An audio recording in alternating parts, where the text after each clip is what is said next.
Okay, everybody. Today's video I'm going to show you how to change your brake rotor. As you can see, the rear wheel is actually off of the goat. This is for a KLR650. And I got the sprocket side down. Since the KLR650 has the chain drive on the left hand side, of course this will be on your right, which says that the wheel rotates sitting here clockwise.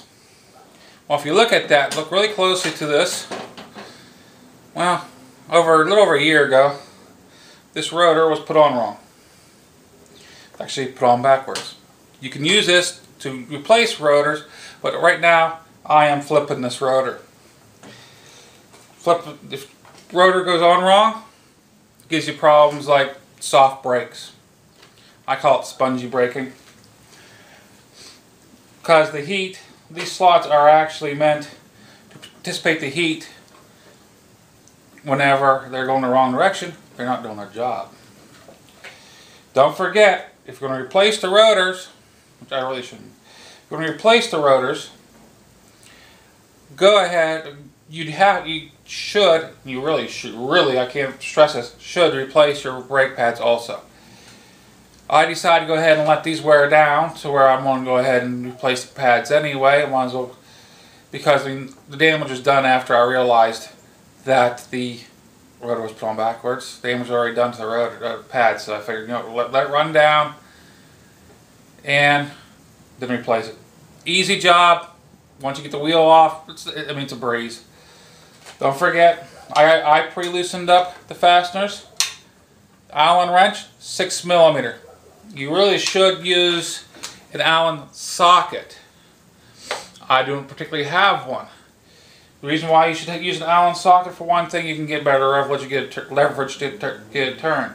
And also, these fasteners do have torque specs. Don't know them off the top of my head. If I come across them, the torque specs, I put it down in the description. Right now, I'm going to go ahead and put it tight, but not too tight. All you got to do is loosen this up. If you notice, this is actually out of my tool bag for the bike. Yes, but it's not stock. It doesn't come with the bike. This is a longer Allen wrench, and it has a little swivel section on the bottom. Makes it a lot easier just to put it on and turn it. You don't have to worry about being exact that way. So what I did is I took the stock, the original one out of the tool bag and stuck this one in. It does a lot better job for me. Now, if you find that these are, like I said, I pre-loosened these before I made the video. If you find that they're a little bit snug for you, use parts like this. Peek this handle, it's in the tool bag. Just give yourself a little bit of extra leverage. That's fine. Don't forget, before you start this job, like this one here is still a little snug. Just put it like that. Give it a little twist, just to loosen it up. Don't forget, before you start this job, get the right tools in place, and also don't forget the Loctite. Now, if you're just going to buy new fasteners, the brand new fasteners should have Loctite on the threads already, so there's no need. Whenever you go ahead, well, we'll go ahead and wait till I go put this back on. After you replace the rotors, there is a sequence you should follow for tightening these up, the fasteners down. I follow a crisscross pattern. There is in the shop manual, there is a pattern they go by. I say go crisscross pattern. That makes sure you don't have you don't warp the rotor, because you don't want a warped rotor, especially after you spend so much money for a brand new rotor. Now I got all the fasteners out. You can see. Put these on the bench. Just give her a good pull. It's off. Now, like I said, I will be flipping this one over, because that way, you look, slots going the wrong direction. Now they're going the right direction. Technically, yeah, they're right, going the right. line your bolt holes up. What I suggest to do too, before you do that, clean all the crud off, which I've done this over a year ago. It ain't that bad really. Clean the crud off. I'm just going to do it really briefly, really quickly here. Not really a great job, but I would say try to be a little bit cleaner than I am. Do the same with the rotor itself. If you're just flipping it like I am. If you're not, if you're putting brand new on, then you're going to want to, you don't have to worry about it. Put your rotor on.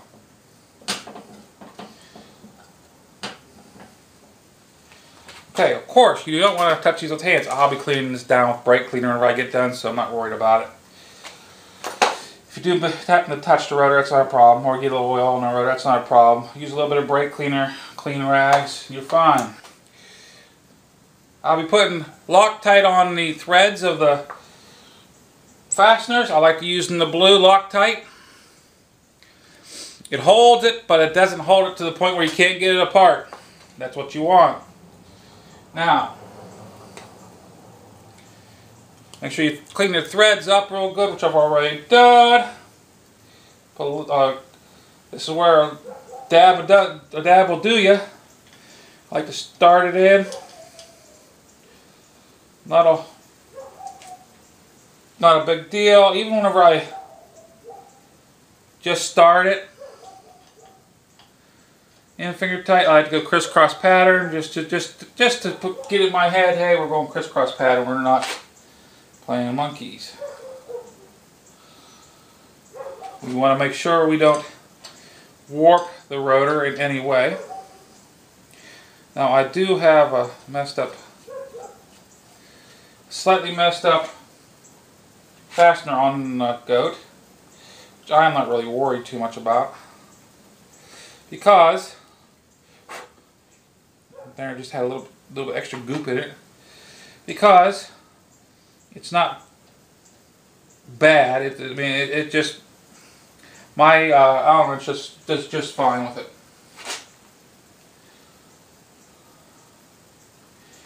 Loctite. Last one.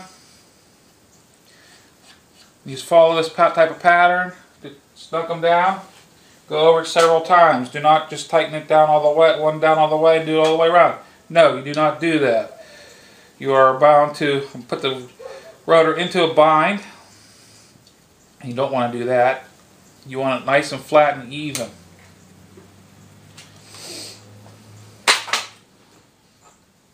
What I do is I'll go back, I'll start right here where the first one I put in. I'll take that back, I'll take that down just to where it's touching. No tighter. Get that down to where it's just touching. And do that to all of them.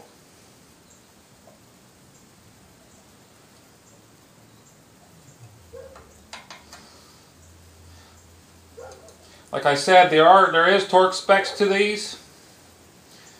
I don't have them. I didn't bother looking it up because I don't have a torque socket to be able to use my torque wrench. A torque on there. Well, to use my torque wrench to do it with.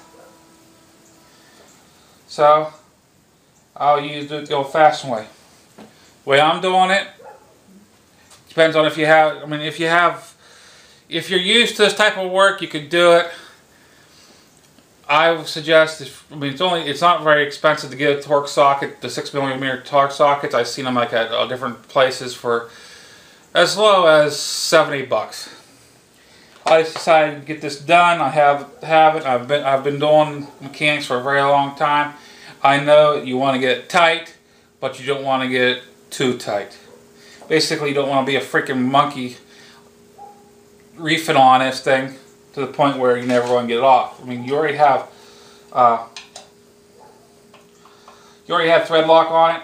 You'll be fine. Turn it down a little bit.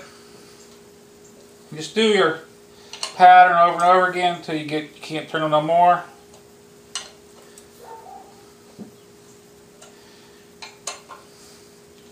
Don't ham fist it. It's just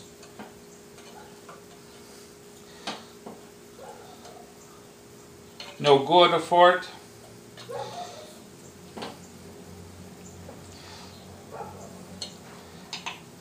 Tight, but not too tight. Can't stress that.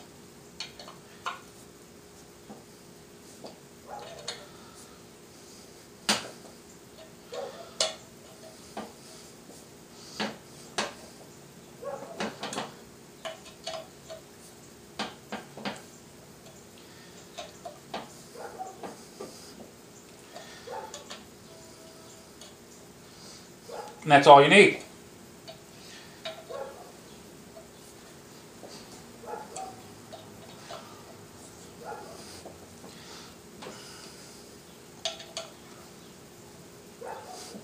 That's all tight. That's all you need. Now with a little bit of brake cleaner, clean up the front. Don't forget the back side of it. That way you remove any fingerprints, any oils, and that's ready to get put on back on the bike.